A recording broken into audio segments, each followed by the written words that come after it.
नाज़रीन, इतवार का दिन भी दीगर दिनों की तरह बड़ा ही आज़मत और बरकत वाला दिन है। इतवार को कई तारीख़ी निस्बतें और खुसूसियात हासिल हैं। चंद एक खुसूसियात ये सुनिए और नोट भी फरमा लीजिए। अल्लाह पाक ने इतवार के दिन 3 किस्म के तारे पैदा फरमाए, 7 समंदर भी इसी दिन बनाए। तबरिस्तान, बहर किरमान, बहर कुलसुम, बहर हिंद, बहर ओमान, बहर रूम, बहर मगरिब, ये 7 समंदर भी इतवार के दिन बनाए। इसी दिन अल्लाह पाक ने आग को पैदा फरमाया, 7 जमीनों को पैदा फरमाया। इसी इतवार के दिन इंसान के साथ उसके आज़ाए सुजूद भी पैदा फरमाए। आज़ाए सुजूद कौन से? यानी दोनों हाथ, दोनों पाँव, घुटने और चेहरा तख्लीक किया।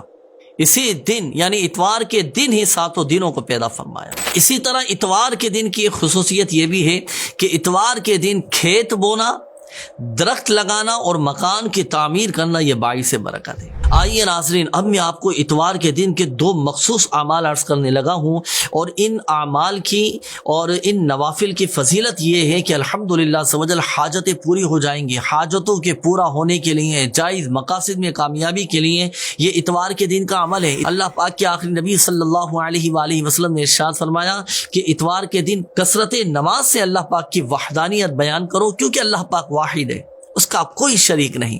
जिसने इतवार के दिन नमाज ज़ोहर के फ़र्ज और सुन्नतों के बाद 4 रकात नमाज पढ़ी, यानी नमाज ज़ोहर जब आप मुकम्मल पढ़ लेना तो अब उसके बाद 4 रकात नमाज पढ़ी। किस तरह पढ़नी है? पहली रकात में सूरह फातिहा और फिर सूरह सजदा पढ़े।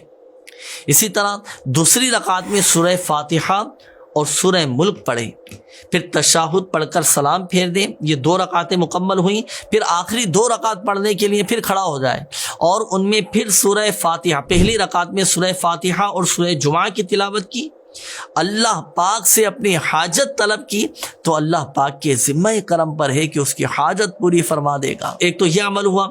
इसी तरह एक और अमल ये भी है हाजतों के पूरा होने के लिए कि जो ज़रूरतमंद, जो हाजतमंद इतवार के दिन तुलुए आफ्ताब के वक्त 10 बार सूरह काफिरून पढ़े तो अल्हम्दुलिल्लाह सवजल उसकी हाजत पूरी हो जाएगी और उसका काम बन जाएगा।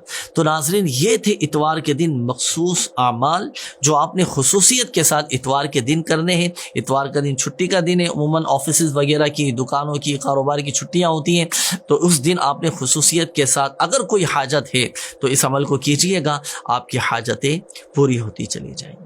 आइए नाज़रीन, अब मैं आपको अर्ज़ करता हूँ कि इतवार का दिन आपने कैसे गुजारना है, किस तरह हम नेक अमाल के मुताबिक इतवार का दिन गुजार सकते हैं।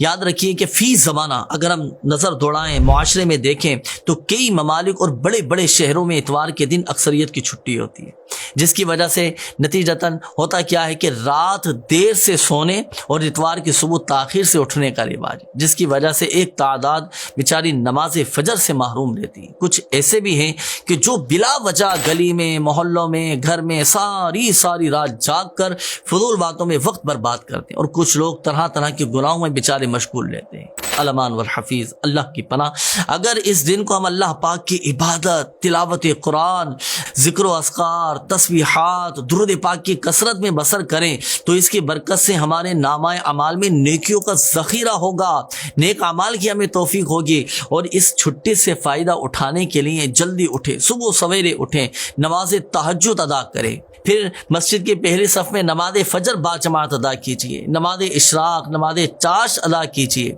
ज़िक्र व अज़कार में मसरूफ़ हो जाइए, दुरूद पाक में मशगूल हो जाइए। इसकी बड़ी फजीलत है। हदीस पाक में है कि जो फजर की नमाज जमात से पढ़े फिर वहीं बैठकर ज़िक्रुल्लाह करता रहे, अल्लाह का जिक्र करता रहे यहाँ तक कि आफ़ताब बुलंद हो जाए, यहाँ तक कि सूरज तुलू हो जाए, फिर वो 2 रकातें पढ़े तो उसे पूरे हज और उम्रे का सवाब मिलेगा।